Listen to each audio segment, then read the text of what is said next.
11-time world champion, both the youngest ever and the oldest ever to do so. But there was a columnist who tried to put your feats into context, and I thought it was really great. It was the best one I read, and it goes, I cannot think of another athlete who's matched Slater's genius for such a long period of time. Not Kareem or Wilt or Russell, not Schumacher, not Gretzky or Nicholas or Bolt, not Tyson or Ali or LT or Manning, not Koufax or Babe Ruth, not Magic or Bird or the Pistol. To find the proper analogy, you need to look outside of sports. Slater is to surfing what Sinatra was to crooning. Wow. Oh, that was kind of cool. That's amazing. How much longer could you see yourself going for? To me, there's just two things. It's your body holding up, and it's your mind being open, and you also have to be able to think ahead of the curve a little bit. You have to see where things are going and be able to kind of predict that, or at least go in that direction.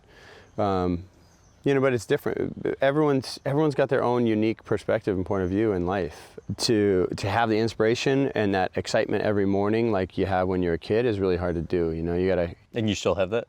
Not every day, no. Okay. No, but sometimes I just can't sleep because I'm so excited about surfing the next day. No, I don't have it the same as when I was a kid. But I think it's attainable. I think in order to do that, you have to just. You have to be able to let go of certain things that are holding you back, your mental filters. And provided you could do that and continue to do that, then there's really no end in sight. No, there's no end in sight. I think in surfing it's most evident in big waves, because you look at all the best big wave guys in the world are in their 30s and 40s. You could argue even some of them are in their 50s. So those are guys who have so much time and experience in the water, in the ocean, in the elements, that they just know how to make the right decisions and how to pick the right waves, and they're comfortable enough after years and years and years of doing it to know what to expect. And but in the fast twitch kind of young man's game of aerials and competing and small waves, it's natural. The young kids are more excited and they're quicker, and you have to work training your body to be fast and keep up and keep your rotation, keep your flexibility. It was funny in preparing for this interview. I was reading, a slew of stories, but one was a 2006 New York Times story that wrote about your potential retirement. And obviously that's now a decade ago. Yeah. Why do you think you're still competing?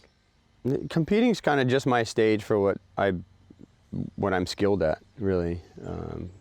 I enjoy, there's certain aspects of it I enjoy, but it keeps a lot of what I love to do relevant, I guess, because it pushes me to increase my level all the time and to be working on that.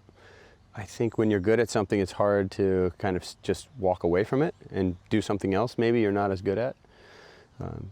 And I really love the travel. The idea of stopping doing this, just the idea that I miss all the places and the experiences we have and all the places I've gotten to go over the years. But I mean, I can still go to those places, obviously, but I don't know, the competition kind of helps me to push my level too, to get up in the morning and have a goal and to see how far I can push that. I think the idea of pushing it beyond that, I mean, I always said when I was 40, I would never be on tour. Uh-huh. And, I can't think in my brain at all that when I'm 50 I'd be on tour. But the idea that I could surf events and be relevant and potentially be a threat at an event at 50 years old feels kind of cool, so. All right, Kelly, so what should people do? They should subscribe to Graham's channel, watch more clips from this interview, and Come on, where's the enthusiasm? Come on! Send him 20% of your paycheck. Agreed. Yes.